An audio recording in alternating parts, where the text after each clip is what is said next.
Artigo 74. O consentimento previsto no artigo 73 pode ser suprido judicialmente quando for negado por um dos cônjuges sem justo motivo, quando lhe seja impossível concedê-lo. Parágrafo único. A falta de consentimento, quando necessário e não suprido pelo juiz, invalida o processo. Artigo 75. Serão representados em juízo ativa e passivamente, inciso 1, a União pela Advocacia Geral da União, diretamente ou mediante órgão vinculado. Inciso 2, o Estado e o Distrito Federal por seus procuradores. Inciso 3, o município por seu prefeito, procurador ou associação de representação de municípios, quando expressamente autorizada. Inciso 4, a autarquia e a fundação de direito público, por quem a lei do ente federado designar. Inciso 5, a massa falida pelo administrador judicial. Inciso 6, a herança jacente ou vacante por seu curador. Inciso 7, o espólio pelo inventariante. Inciso 8, a pessoa jurídica por quem os respectivos atos constitutivos designarem ou, não havendo essa designação, por seus diretores. Inciso 9, a sociedade e a associação irregulares e outros entes organizados sem personalidade jurídica pela pessoa a quem couber a administração de seus bens. Inciso 10. A pessoa jurídica estrangeira pelo gerente, representante ou administrador de sua filial, agência ou sucursal aberta ou instalada no Brasil. Inciso 11. O condomínio pelo administrador ou síndico. Parágrafo 1º. Quando o inventariante for dativo, os sucessores do falecido serão intimados no processo no qual o espólio seja parte. Parágrafo 2º. A sociedade ou associação sem personalidade jurídica não poderá opor à irregularidade de sua constituição quando demandada. Parágrafo 3º. O gerente de filial ou agência presume-se autorizado pela pessoa jurídica estrangeira a receber citação para qualquer processo. Parágrafo 4º. Os Estados e o Distrito Federal poderão ajustar compromisso recíproco para a prática de ato processual por seus procuradores em favor de outro ente federado, mediante convênio firmado pelas respectivas procuradorias. Parágrafo 5º. A representação judicial do município pela Associação de Representação de Municípios somente poderá ocorrer em questão de interesse comum dos municípios associados e dependerá de autorização do respectivo chefe do Poder Executivo Municipal, com indicação específica do direito ou da obrigação a ser objeto das medidas judiciais. Artigo 76. Verificada a incapacidade processual ou a irregularidade da representação da parte, o juiz suspenderá o processo e designará prazo razoável para que seja sanado o vício. Parágrafo 1º. Descumprida a determinação, caso o processo esteja na instância originária, inciso 1, o processo será extinto, se a providência couber ao autor. Inciso 2, o réu será considerado revel, se a providência lhe couber.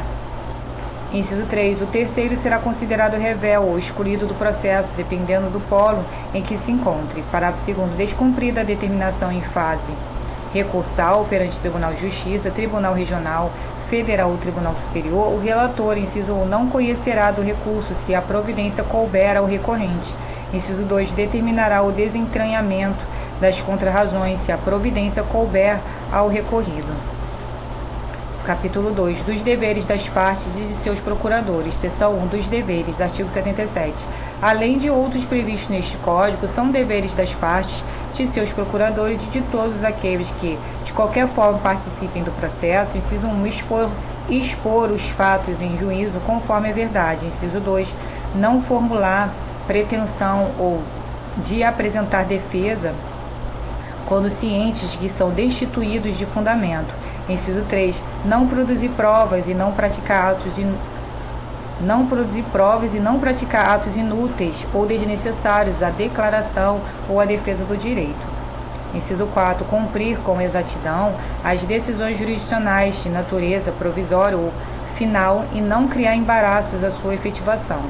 Inciso 5. Declinar, no primeiro momento que lhes couber falar nos autos, o endereço residencial ou profissional onde receberão intimações, atualizando essa informação sempre que ocorrer qualquer modificação temporária ou definitiva. Inciso 6. Não praticar inovação ilegal no estado de fato, de bem ou direito litigioso. Inciso 7. Informar e manter atualizados seus dados cadastrais perante os órgãos do Poder Judiciário e, no caso do parágrafo 6º do artigo 246 deste Código, da administração tributária para recebimento de citações e intimações.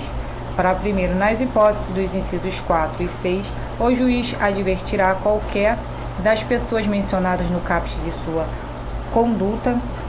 conduta poderá ser punida como ato atentatório à dignidade da justiça.